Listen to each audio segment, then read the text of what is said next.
Before you listen to this BBC podcast, I'd like to tell you about something else you might enjoy. My name's Alison Hindle, and I commission audio drama and fiction for the BBC. It's a great privilege, because I get to unearth stories people love. You should see the books and scripts covering my floor, from new talent and established writers as well as classics. The BBC has such a rich history of making great audio drama. We're still the largest producer in the world, and the popularity of podcasts means we can share what we do with even more people. So if you like to lose yourself in a gripping audio drama or book, find your next listen on BBC Sounds. BBC Sounds. Music, radio, podcasts.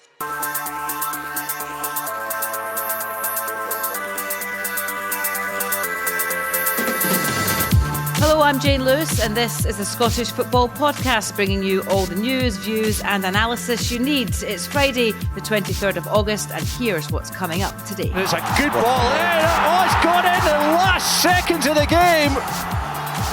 Craig Gordon couldn't keep it out. It's in off the post at the back door in the dying seconds, the dying moments of the game. A cruel late goal breaks hearts in Europe, and it's a similar story for Kilmarnock. Cleared by Ennis Cameron, it comes back on the edge, it's 2-0. The ball's knocked in by Felt on the edge of the area. Ennis Cameron got his head on it, and Felt connected on his left foot with the volley from the edge of the area. Despite the disappointment, can the Scottish sides recover in the second legs? And McGregor! What a goal that is! 25 yards out, the Celtic skipper has scorched that one past Bursick. It is outstanding! with the Premiership returning, we preview another exciting looking weekend of action. The Scottish Football Podcast from BBC Sport Scotland. Well, Ryan McGowan, Livingston's Australian international defender, joins us. So too does Stephen McGinn, former Kilmarnock, Falkirk and St Mirren midfielder, now of course St Mirren academy coach. Both well, chaps. Looking forward to this one, are we? Yeah, Jay. Yeah, looking forward to it. Should be a good show. Excellent. Well, let's hope so. Lots to discuss with Ryan and Stephen. But first of all, before all that, let's quickly run through the latest Scottish football headlines. Hearts lost 1-0 away to Viktoria Plzen after Daniel Oyagoki's 98th minute own goal settled the Europa League first leg playoff. Kilmarnock also suffered late heartache on the roads in their attempt to reach the Conference League group stages as FC Copenhagen scored with a controversial penalty and then the last kick of the ball to win 2-0. With a week to go until the transfer window closes, the rumour mill is in full swing. Celtic are said to be interested in Los Angeles FC's highly rated Polish attacker Miteusz Bogic, with Matt O'Reilly, Kyogo and Mikey Johnson all continued to be linked with moves away from Parkhead. Rangers winger Rabbi Matondo is thought to be on Blackburn Rovers' radar, and Aberdeen are still being linked with Kevin Nisbet and could also be in the hunt for exciting young Australian winger Marcus Eunice.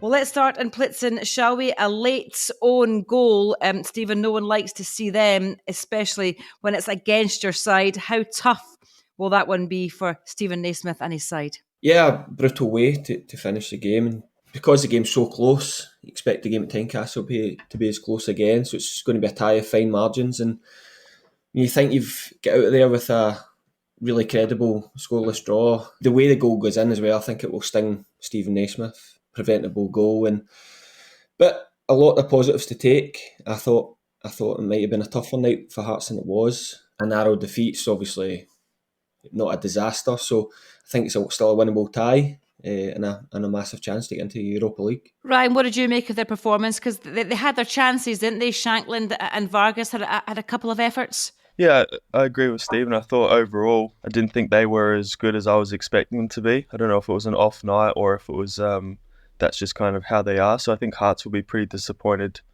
in, like you said, being 0-0 in the 97th minute. They would be thinking that they fancy their chances of at least scoring at Tynecastle, whereas now they have to. And I think that's where some Scottish sides struggle, over the two legs, is they can sometimes get that, 0-0 or 1-0 defeat, but they kind of struggle when they need to break teams down. And, I feel next week the opposition will come to Tynecastle. They'll be really organised. They will be hard to beat, and all the pressure will be on Hearts to try and go out there and get that victory. But I think there was enough signs there last night for Hearts to know that it will be a totally different game next week at Tynecastle. How big a role could the fact that it is at Tynecastle play? Stephen Naismith said that they want to try and harness that atmosphere. You know, the fans obviously creating a kind of cauldron, if you like. That could be key, could it? Yeah, huge. I mean, the Rosenborg night, it was amazing at Tynecastle. They seemed to just suck the ball in. It's going to be a collective effort from everyone connected with Hearts. I think Ryan's spot on. I think these teams can be more dangerous when on the counter-attack.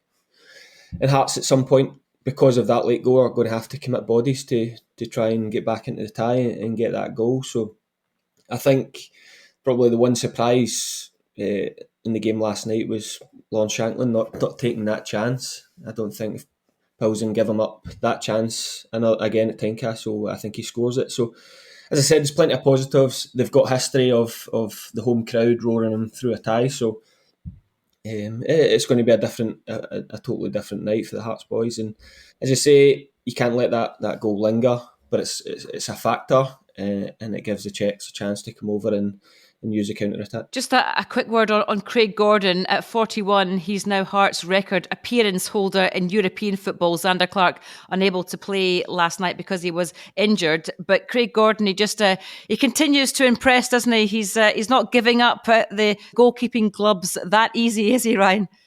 No, I think it's hugely impressive. I think it's 23 European appearances for a club like Hearts. It just shows you.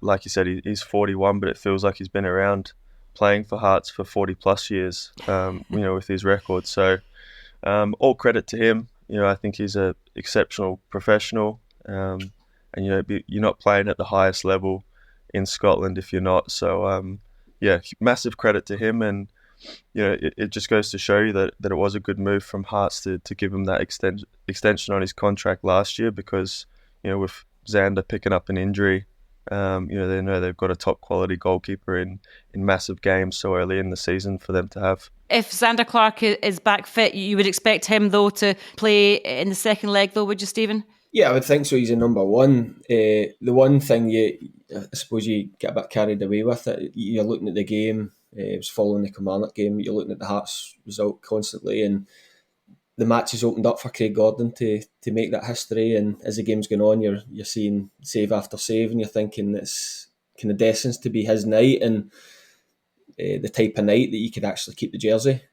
So I'm sure he was the most frustrated with the type of goal that eventually beats him. It's a great cross. I don't think he can come for the cross, and there's absolutely nothing he can do to keep it out. He's played his part in the night. You're gutted for him in terms of the type of night it is for him personally. They loses that late goal and the manner of it. Well, in last night's other big game, Kilmarnock suffered similar heartache in Copenhagen. That was another cruel result, wasn't it, for a Scottish side? Derek McInnes, very, very annoyed, Ryan, I think it's fair to say, with the match official. Yeah, I think so. And, if you're looking at both those ties last night, I think Kilmarnock definitely had the harder one. And I think if they could have come back to Rugby Park with a 1-0, that would have given them such a boost. Opposite to Hearts in terms of that result. But I think Kilmarnock coming back with only a 1-0, I think they would have fancied their chances to score. I can't imagine what Rugby Park will be like next week with all the fans. So, yeah, he'll be bitterly disappointed to concede that late goal. And, yeah, obviously he was pretty frustrated with the officials as well, which is understandable. I think by and large we felt okay until the referee gets involved with the penalty kick. For me, it's a horrendous decision. I think it's extremely harsh. I don't think it's a clear and obvious error. And it surprised everybody, I think, when he was asked to go over, and it seemed to take an eternity. So I think Elyounoussis has got the first touch on it. But I don't think it impacts on him having a shot or him just getting a touch. I think it's just a coming together. And I don't think it's a penalty kick, so extremely harsh. Yeah, very annoyed about the penalty decision, wasn't he, Stephen, describing it as a horrendous decision. What are your thoughts on it? Yes, so frustrating. You can appreciate his frustration because for 75 minutes they soak up a lot of pressure, and when you play like that, when the other team has so much possession and they're constantly looking to try and get the breakthrough, there's so much organisation and concentration involved in getting to that. And the first goal in the tie was crucial in terms of, I thought if getting to half time was amazing. As it was going on, I was thinking what an amazing effort, achievement this is from the Kilmarnock boys. And yes, a generous penalty, you could call it that. But when you get to 90 minutes at 1-0, as Ryan says, you're thinking going back to Kilmarnock. I mean, it's a totally different game. Small pitch, an old AstroTurf, a huge Kilmarnock crowd behind you. You're thinking of 1-0, yeah, it's achievable. They've beat Celtic twice, Rangers once there last year. It's absolutely not an easy place to go. And the issue I've got is I could see Copenhagen scoring. So that late goal, the second goal, becomes, I think Kilmarnock are going to have to obviously score 3 or 4 on the night to get through. So it's going to need probably a career top performance from a lot of the lads collectively. As I say, the crowd, everyone, they just need to get after Copenhagen. I don't think they can, if it was 1-0, I think they could maybe have hedged their bets, waited till late in the game. I don't think they can have that type of night now. I think they're going to have to get after Copenhagen, really put them under pressure, and hope they buckle with it, with the change of surface, the change of atmosphere. Yeah, what do you see the approach in this one, Ryan? Because as Stephen says there, they're, at 2-0, they're going to have to go for it, aren't they, to try and get back into the game. They'll want an early goal, but at the same time, they do not want to give Copenhagen any chance at all to add a third goal to their tally. Yeah, and I just think that late goal just changes the whole 2 legs, really. If it was 1-0, you're going back to Rugby Park, and with the atmosphere, the fans, how much the players will be up with it.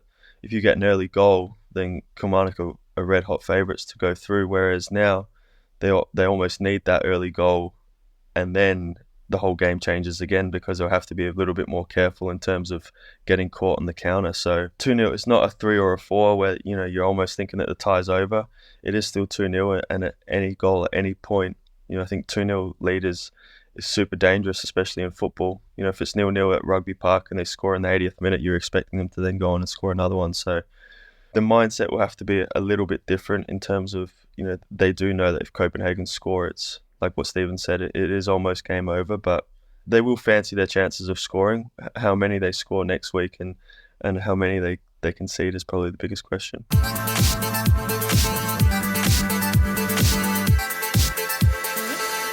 Finally, let's take a look ahead to this weekend's league action. Rangers taking on Ross County on Saturday at Hampden. And Stephen, is it fair to say that Rangers could do with a performance, a good performance in this weekend? Yeah, I think it's obviously been a difficult couple of weeks. I thought their performance was fine last week at St Johnstone. I think they've got to take positives from the fact that it looks like they're getting back to Ibrox soon, and there's maybe 1, 2, 3 maybe games left at Hampden. I think that's a huge positive for the football club, and they need to try and use that kind of energy to turn. There'll be a bigger crowd than there was last week. And I think if they can get the breakthrough early, as I said, I thought the performance was fine. They needed to get Dessers off the bench as soon as he could, because he does look like the only man they've got that's going to be able to convert those chances. So I think, all they can do at the minute is keep making small steps in the road to recovery. I think the getting back to Ibrox news is huge, especially if they can get in ahead of the Europa League campaign. But yeah, another decent performance, a few goals, and as I say, it's just small steps. Dundee United against St Johnstone also on the Saturday, and Hibs against Dundee. That's potentially a massive game, isn't it, for the home side, Ryan? And for manager David Gray, already early days, but under a little bit of pressure? Yeah, it's that's a big game, and probably one that you don't want to be playing Dundee. They're full of energy. They're scoring goals for fun recently between the League Cup and also the league. So, they're coming off the back of a good couple of results at home, and they'll be travelling to Easter Road, not smelling blood already this early in the season, but I definitely think their tails will be up. And Hibs, it's a great club, it's a huge club, but it's one that can be really difficult when things aren't going well. So David Gray will be looking at his players, players that have been there for a lot of years, and be expecting a big performance, because they do need a win just to ease tensions a little bit. And it's crazy to be saying after only a couple of games in the league, but when you're at big clubs similar to Rangers and similar to Hibs, you need to get consistent performances and results, and they need to be marrying each other, and that's what the Hibs fans will be looking for this weekend. Let's have a look at Sunday's action. St Mirren welcoming Celtic at midday. The first time in a while that St Mirren won't have played a European game on the Thursday. So, although disappointed to be out of Europe, Stephen, they'll see that as a positive, that they've had that extra time to train, to work on things, and to rest maybe some tired legs as well. Yeah, it was a really punishing schedule for the St Mirren guys. But as you say, they'll have been looking on at Kilmarnock and Hearts last night, and who Brann were playing, the Astana from Kazakhstan, thinking just maybe if Toyese Alessania hadn't slipped over in Brann. But they'll be looking forward to it. It's another kind of European level match on Sunday. They're going to have to be at their very best. Celtic are fully firing at the minute. But they know that in Paisley, I think even the night against Brann, when they didn't play well and Brann were excellent, had all the ball, they're such a hard team to beat. They're so physical, they're so organised. They've got a good team spirit. So they'll fancy their chances. Stephen Robinson will enjoy the extra couple of days in terms of preparing for a game, and they'll have a way of trying to stop Celtic getting into their flow and try and win the game. Well, how do they stop Celtic getting into their flow? Because so far this season, Ryan, Celtic have been pretty formidable, haven't they? Yeah, I would love to have the answer to that question. Yeah, the almost opposite of most of the teams in the league, that they've hit the ground running. They're scoring goals for fun. As much as maybe Celtic fans would be wanting a few more new faces in the door, I think it's shown that consistency and having the players there for over a year, working with Rodgers has its benefits. Everyone seems to know where to be. There seems to be a lot of fluid, especially amongst the forward players, in terms of the movement and where they should be. When the boys have the ball. So but like what Stephen said, St Mirren's a tough place to go. That they're so well prepared, they're so well set up, and this will be probably the first real challenge that Celtic will have. But I think at the same time, I think Rodgers will be looking forward to that sort of pressure game in terms of being tested and seeing how they come out of it. So I think it'll be a close affair, but I still think Celtic will be favourites going into that one on Sunday. And both Kilmarnock and Hearts, after their European exploits, are away. Kilmarnock travelling to Aberdeen, Hearts going to Fir Park to face Motherwell. And we talked about that balance, didn't we, Stephen? And the fact that, tiredness could come into it, maybe not just physically, but also mentally as well. That's something that's going to be tough for both these sides, isn't it, for Killie and Hearts? Yeah, I think you could see that from St Mirren and Kilmarnock getting out the League Cup last weekend. They put on performances that weren't like how you would expect. You wouldn't expect to go through cup ties against Kilmarnock and St Mirren probably as comfortably as, well, maybe not some Motherwell when they eventually get their goal, but probably as comfortably as Dundee United Motherwell found it. So it's a challenge. And amongst all this chat about games getting postponed, it does seem big in terms of having away games after these European ties. I know it's what the computer throws up, but it is a huge challenge. You see Kilmarnock, they're travelling to Denmark and back again. I'm sure they'll go to Aberdeen.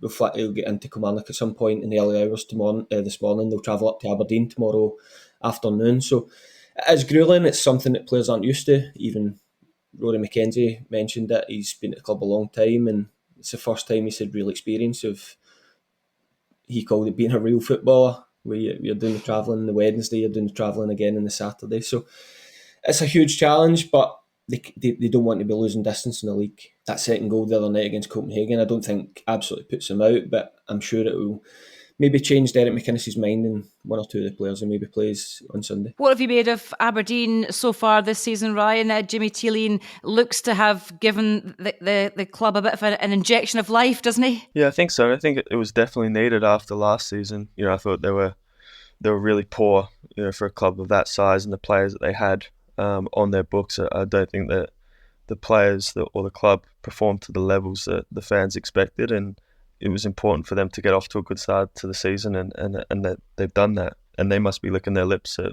the schedule of being able to play Kilmarnock, in terms of that them having to be in Denmark during the week.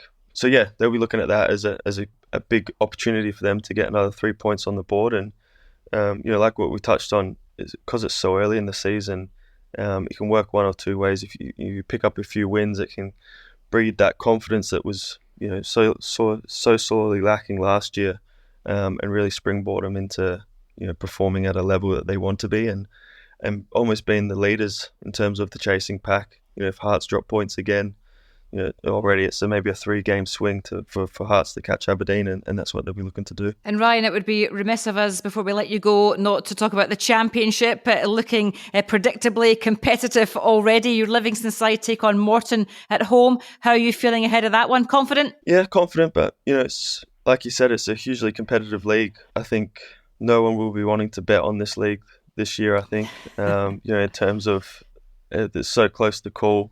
Morton will have their own challenges that they'll bring up, different to what Queen's Park did in our last game, and different to what Raith Rovers will provide in the coming weeks. So we'll need to prepare properly, which we have done all this week. So we're looking forward to it, but it's a game at home and one that we know that we'll be looking to try and win. So fingers crossed that we can get the win and everyone else in the league draws and we can catch some points.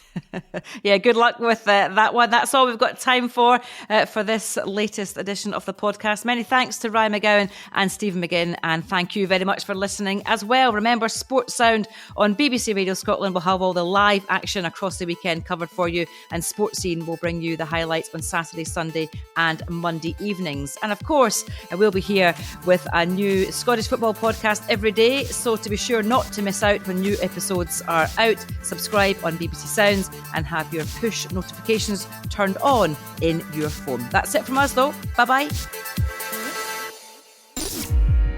This is the shocking moment English football has been dreading. My name is Moses Swabu and I used to be a professional footballer, but then I got in deep with organised crime and became a match fixer operating in the English League. A match-fixing investigator has highlighted 2 matches he says appear to have suspicious betting patterns. How honest are you going to be with me? This is 100%. Join me for Sports Strangest Crimes presents Confessions of a Match Fixer. Listen on BBC Sounds.